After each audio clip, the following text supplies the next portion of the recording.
Good afternoon. I was going to introduce everyone, but they're like family now because this is our fourth and hopefully final press conference. I just want to open up with a quick overview, and on behalf of our township manager, Chris Chrisman, and his staff, our board president, Tom Hecker, our vice president, Matt Vahey, the Glenside Ward Commissioner, Bill Bowl, and we also have Commissioner Spiegelman here and Commissioner Lori Schreiber. I want to brief you on the latest developments. The explosion and massive fire started around 9:30 p.m. on Monday evening, and while the fire suppressions have contained the fire, it remains an active scene, and the investigation by the ATF and our fire marshal's office is ongoing.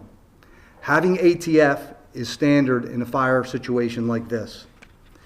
As we previously reported, this is a large structure, approximately 600,000 square feet, requiring demolition crews, firefighters, and engineers to work together to safely access and extinguish these remaining hotspots. This is an extremely complex undertaking since the property was assessed by a structural engineer yesterday, and it was determined that the integrity of the building has been compromised and is in danger of collapse. Because of this, I want to reiterate to all of our citizens that this is an extremely dangerous area. Vehicular and pedestrian traffic is prohibited and will be enforced. As we stand here this afternoon, SPS and our emergency management team are bringing in heavy equipment and securing the area with fencing and other fixed barricades. This will be posted with no trespassing signs, and security personnel will be on site to enforce this. We understand the impact of the flow of traffic in this busy section of Abington Township, and we are asking for your patience as these recovery efforts continue. A full list of the road closures and the detours is available at www.abington.gov SPS updates. Yesterday, we met with the leadership of SPS, and we were encouraged by the level of support and commitment after we shared the concerns of the Abington and Jenkintown communities. SPS has established a community hotline for questions, comments, and concerns. Residents can call 215-572-3326 or email them at contactairframe.com. This information is also available on the Abington Township Facebook page as well as the Abington Township websites. We know that the most pressing concerns for all of us is the air quality and the possible contamination of the water systems. We were informed during our briefing with the county hazmat, the DEP, and the EPA that the data collected with the monitoring equipment has not detected levels of contaminants of public concern. Additional monitoring equipment has been placed on site at several locations throughout the area by EPA and a third-party environmental consultants. Any other questions regarding water and air quality readings should be directed to the PA Department of Environmental Protection. Aqua Water has also advised us that there was no risk to the drinking water. We also learned from SPS representatives that most of the chemicals were stored in a separate building that was not impacted by the explosion or the subsequent fire. Thanks to the great work and decisions made at the onset of this fire, these chemicals were not involved. I don't think this can be understated. Once the initial response and rescue efforts were over, our volunteer firefighters strategically targeted these adjoining buildings where these chemicals were stored to prevent the fire from extending. The tactical response by our firefighters prevented what could have been a mass casualty incident. SPS is currently moving all of these chemicals off-site. We also understand that there are many citizens who are concerned about the debris and other particulates on their property or in the area of their homes. Because of this, SPS, Abington, and mostly Jenkintown is dealing with this. Emergency management operations are coordinating our response to provide the necessary resources to mitigate these conditions. And I know people are reluctant to do this, but we're asking you to call 911. It's a non-emergency number also, and it will directly get the resources out to your property, so our fire marshal and the ATF and others can consider that for evidence. Finally, I cannot emphasize enough the incredible work done by our firefighters, our hazmat crews, emergency management professionals, our partners in the DEP and the EPA and the ATF. I also would be remiss if I didn't mention the colleagues, the chiefs in Montgomery County who helped deploy the rapid response team of police officers from all around the county. While their work is not finished down in this area, the recovery will continue for many weeks. So we cannot lose sight of the fact that by the grace of God or a miracle, there was no less of loss of life or injuries as a result of this explosion and a fire that's gone on for several days. That's my overview statement, but I was asked to read a statement by SPS. So if you will indulge me, I'm going to share the statement that they just sent over to us about 20 minutes ago. SPS Technologies continues to assess the extent of the damage from this major fire that broke out at our fastener manufacturing plant in Abington last Monday evening. Thankfully, our team members working at the time of the fire are safe and well. We truly appreciate the efforts of the emergency services and first responders who ensured that every person on the scene was safely evacuated and addressed the fire, as well as the messages of support from our community that we have been receiving. They've been part of the community for over 120 years. We are committed to protecting the health and safety of the community and working to understand the extent of the damage and its impact. We understand that there's concerns about the chemicals stored on site. We just received access to this site today, and we do not know the main chemical we do know that the main chemical storage area was not impacted by the fire. We are working with the appropriate resources to remove the chemicals from this site today. Our investigation continues, and we will provide updates as available. As the authorities have noted, air and water quality levels are safe at this point. SPS has placed its own air quality monitoring stations and will continue to monitor and communicate the results to the regulatory authorities for the foreseeable future. Again, we are working to understand the extent of the damage and its impact on our businesses, as well as the path forward. We appreciate everyone's support and understanding as we work through this process. At this point, I'd like to turn it over to Chief Tom Scott, who is the Chief of Jenkintown Police Department, where, as you know, have been impacted more than any other area in our region. Good afternoon. As Chief Malloy had said, we're working with the partners that have been on the scene since the beginning of this incident. Currently, right now in the borough, Fire Marshal for Jenkintown Borough, along with Jenkintown Fire Department personnel, are working with the environmental contractor that's been hired to help to deal with the recovery from this incident. They've been provided with the list of the preliminary list of homes that have been impacted directly inside the borough. We are continuing to add to that list of homes, as well as critical infrastructure that's inside of the borough. We will be making sure that those homes are inspected to make sure that they're safe, but also mitigate any issues with regards to debris or any other exposure from the fire. They will also be responding to the school district facility. I was just alerted as we stepped to the podium today that the ATF will be linking up with the staff there to make sure that any debris on the outside will be secured if it is part of the evidence investigation. In addition to that, the environmental contractors will be placing monitors throughout the borough and the surrounding areas that were impacted by this fire, to include Cheltenham Township and Abington Township.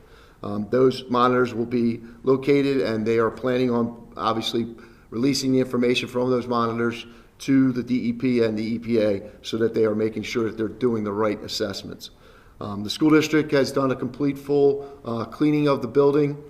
We have worked with the other two preschools that were directly in the impact of the plume of smoke. We are working with them to set up a plan to either mitigate or recover any problems that they're dealing with. The school district has also placed air scrubbers within the building to help with dealing with any issues with regards to the airflow inside the building. But we are pretty confident that the building did not have serious impact from the smoke and or particulates within the borough. As I said last night in our borough meeting, the monitors are there to assess dust and particulate matter. They are also looking for other specific hazardous chemicals that are typical for any assessment of air monitoring throughout these types of incidents. That information obviously is available through the DEP and through the EPA. And we are obviously going to continue to work through this operation as we go towards today and into the next few weeks. Our fire marshal is going to speak next. Or our emergency management coordinator, sorry. Good afternoon, everybody. Tom McNamee. I'm the Emergency Management Coordinator for Abington Township. I'm just going to give a quick update on where we're at with the suppression operation.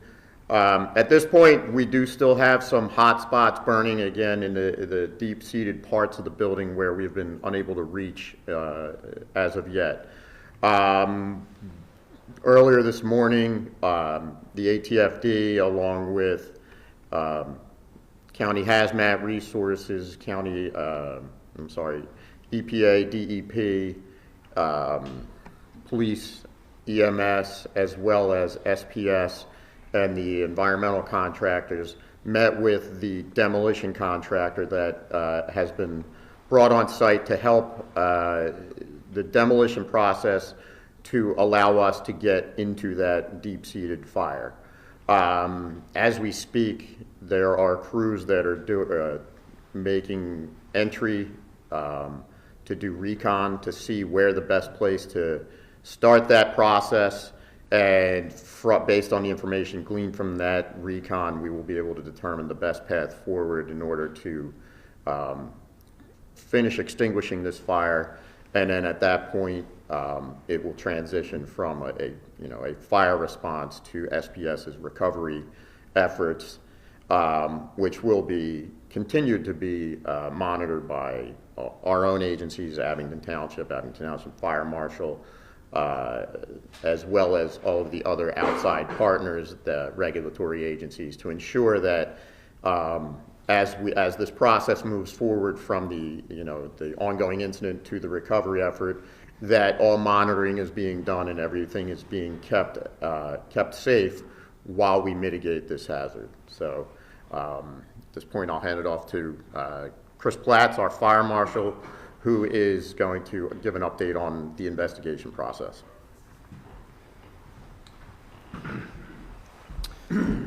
Thanks, Tom. So where the investigation currently stands, again, it's still early on right now. This investigation process is very time-consuming, as we mentioned how large the building is, but part of the issue right now where we stand is due to the weather, due to the temperatures outside and the amount of water that is taken to suppress this fire, it is extremely difficult to access some of the points that we'd like to get to.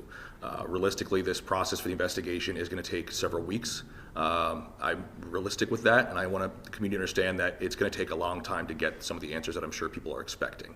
But where we're standing right now, we have resources on site from both the Abington Township Fire Marshal's Office, support from the ATF is on scene. You'll see there are agents out there supporting me through this whole process. This is standard procedure. I've seen people asking questions about that.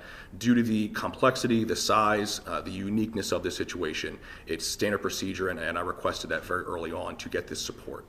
Many hands make light work, so it's something that we are happy to have these partners supporting us, as well as many local fire marshals in this investigation process. There's many moving parts.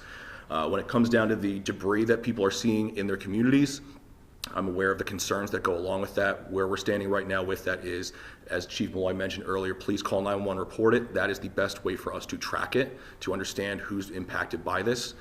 You'll see fire marshals and ATF agents will respond out to those locations to assess, is this of interest to our investigation, or is it just miscellaneous debris that might not be part of it? But what will happen is we'll either collect it as part of our investigation, or we'll have another resource come out and collect it later on. So it might not be immediately, but we receive your communications about what you're seeing in your yards, and we will address that readily.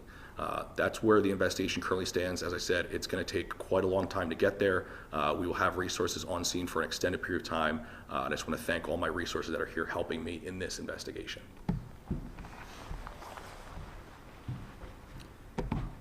Just one thing that I don't want to lose sight of. The air quality and the water is safe.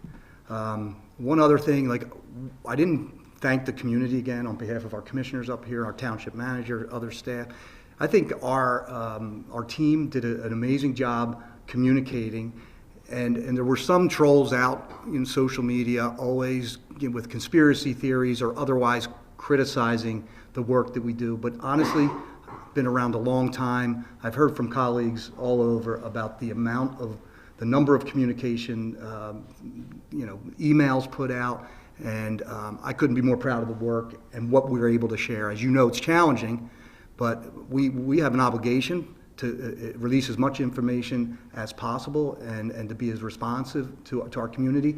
And I'm very proud of the work that's being done here, and really focused on the gratitude and all the great message of support that we have from this wonderful community. So we're blessed to be working here in Abington. So I thought that was important to say. Do we have time for questions? Okay. Any questions? Okay. I spoke with a gentleman who said he did what you guys told him to do. He called 911. No one has responded. A neighbor was told that they can go ahead and pick up any debris. What are you telling people? And he's afraid of asbestos. We are recommending that they not touch it, that they do call us. Please be patient. We have a lot of firefighters and others that have gotten very little sleep, but we're going to a deep bench and we're making sure that we're responding and cataloging each of those. So it's important that they not touch them. It's okay to put on if people wanted to put on protective equipment and move it off a car or something like that, but we're recommending allow us to do that. Yes. I know you mentioned that crews are assessing the demolition process. Do we think it's going to start today, maybe later this week? What's the timeline for that? So they're doing the recon, like I said, as we speak. And at that point, I think we'll have a better idea. The goal, if you would have asked me this morning, I would have said, yeah, I think we'll be, but it'll be all based on that recon. Because the other side of this is, because it's not an immediate, there's hot spots, but it's not burning out of control and things like that. We have the luxury of slowing it down. We're not going to put anybody in any danger if we see something that we don't like, as well as because it's not burning out of control. We're not, we're going to be as safe as possible. We're not going to operate, at night doing demolition and things like that. So, we are kind of held to the daylight hours. So if we can start today and everyone feels comfortable, we may start that operation today. Realistically, and don't hold me to this, I would say over the next day or two, that portion of the operation will start and hopefully be finished.